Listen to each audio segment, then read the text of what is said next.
This is KCCK's Culture Crawl. I'm Dennis Green, and my guests today are from the upcoming Riverside Theatre production, a monologue production called Roar. Sam Osheroff is the artistic director at Riverside Theatre and directing the show. Sam, welcome back. Good to see you. Good to see you, too. And Rob Cline is a familiar voice and face here at KCCK in his guise as the marketing director at the University of Iowa's Hampshire. But you are here as an actor. As a performer. As a performer. Prodding the boards. Well, yes. Through a lapse in judgment on Sam's part, I am doing all of those things. It is true. It is true. Well, I want to hear a lot about critical response, which is your piece in the show. But before we talk specifically about that, Sam, the monologue show has been kind of a staple at Riverside over the last few years, kind of reinvented a little bit this year. So tell me a little bit about the changes, but also kind of more globally. What do you try to accomplish with a show that just focuses on monologues? Oh God, what am I trying to accomplish? I don't know. Just trying to get to the end of the show. That's right. All we ask. I just want to give people a good time and go home and sit on my couch. I can't talk a lot about the changes because honestly, I've never seen a Walking the Wire. Oh, okay, that's right. Because this is your first full season. Yeah. So I think the changes came from just what my aesthetic is, and so I can tell you that. So it's a night of solo works. So everybody does a couple of pieces during the show. It's kind of high energy. Some of the pieces are kind of weird. Some of them are a little darker than others. Some of them are funny, but it's very eclectic. I consciously decided not to go with a theme this year because I wanted that eclecticism in there. But I think subconsciously I found a theme, and that is sort of mental decay and rebirth, which is not something I was going for. But when I saw all the pieces together, I was like, oh, I'm a very dark human being there. But there's some good funny light stuff. There's lots of music in it, and it should be just a good high energy fun time. And it's kind of a two-part process because you sent out a call for submissions for the monologues, and sometimes the writer of the monologue ends up performing it, but other times not. Right. So I think in this show there were two writers who are performing their own works. Rob, right next to me, and Chris Okishi. And other than that, because I didn't know who the submitters were, I just picked based on which monologues I liked rather than who I knew. We had 284 submissions this year. Wow. 284. I read every one of them. Yeah. And then we narrowed it down to about 15 pieces. It was a lot of reading. Well, of course, speaking of reading and viewing, Rob, the other thing that you are known for up and down the corridor is as a reviewer, book reviewer, and show reviewer. It's true. And that's the theme of your monologue. It is. It's an idea I've had for a long time, and I haven't ever submitted it to Walking the Wire because I've been able to use the theming as an excuse, right? Well, to not submit. This little idea doesn't fit with Merge at all, right? If the theme were meta, maybe I could fit it in there. So when Sam decided to go without a theme, I thought, well, maybe now's the time to pitch this idea of a reviewer who, instead of sitting in the audience and reviewing the action on stage, sits on the stage and reviews the action, as it were, in the house. And so I play I'd like to think, somewhat heightened version of myself, commenting on the performance of the audience.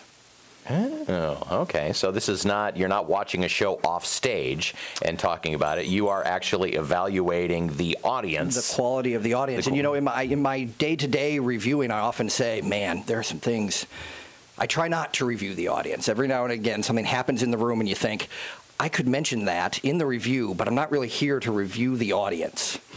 But this time I am. I'm there to review the audience. So without spoiling the performance, you said sometimes things happen when you're reviewing a show in the audience that you would like to comment on. Can you give us an example?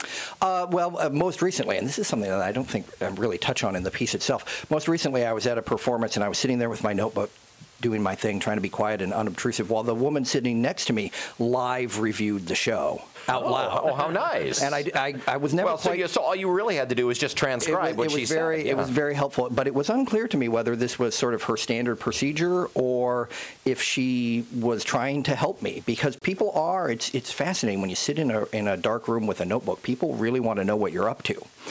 So they'll ask me very kindly if I'm a student, or they'll remind me that since I'm watching a Jackson Browne performance, that's when music was really music, and I'd better say so in the review, or any number of things, including perhaps this sort of like, wow, that was a really great scene that this woman was sort of doing throughout a very quiet production.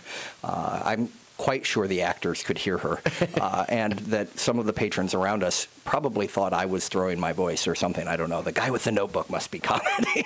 So it's that sort of, it's a lighthearted approach to thinking about what is the role of the audience in the room while the play's going on. How long has it been since you performed on stage? In this sort of capacity, in what we might call an acting capacity, it's been since I was a senior in high school. Oh, okay, so only 5 years. You are such a kind man. Since 1989. Let's just lay it out there. 1989. Was that a little nerve-wracking? It continues to be a little nerve-wracking. One of the things that I have discovered is that you can think you have something memorized, and then as soon as this guy's looking at you, you don't have it memorized anymore. I know I wrote something. I just don't remember what it was. I'll stop looking at you. I'll go to the lobby. So we'll get it down. It helps, of course, that I'm doing the thing that I do and speaking in the voice that I speak in, or that I write in, and so that's been helpful. I look at the other actors in the show who have these, as Sam says, wacky and amazing and dark pieces, and think, yeah, I'm glad I'm not trying to do any of that. Sam, as a director, when we think of monologues, we think of someone just standing up and talking.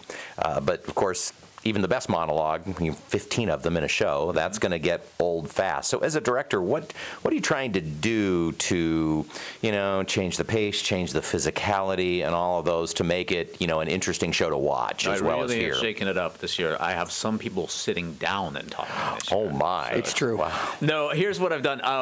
We have a set this year, and it's a really cool looking set. Our TD Violet has done some amazing graphic work on some panels, and there's different platforms. So each platform is sort of the base for each monologue, and I've given people things to do. So there's a monologue about a woman who meets and falls in love with a tiny man who's like 2 inches tall. And during that, she's ironing a pair of tiny little pants. As you do. As you do, So I'm trying to activate that. Eventually, everybody sort of migrates down towards center stage, because when you have one person on stage, you want them to be center stage. It looks weird. But what I've tried to do is create a little world for each person to start in and give them an activity. And, there's a couple of monologues where people break the fourth wall and actually come into the audience. Not in a kind of force you to participate in the audience, that thing that you hate when you're in an audience, but they come in and speak directly to people.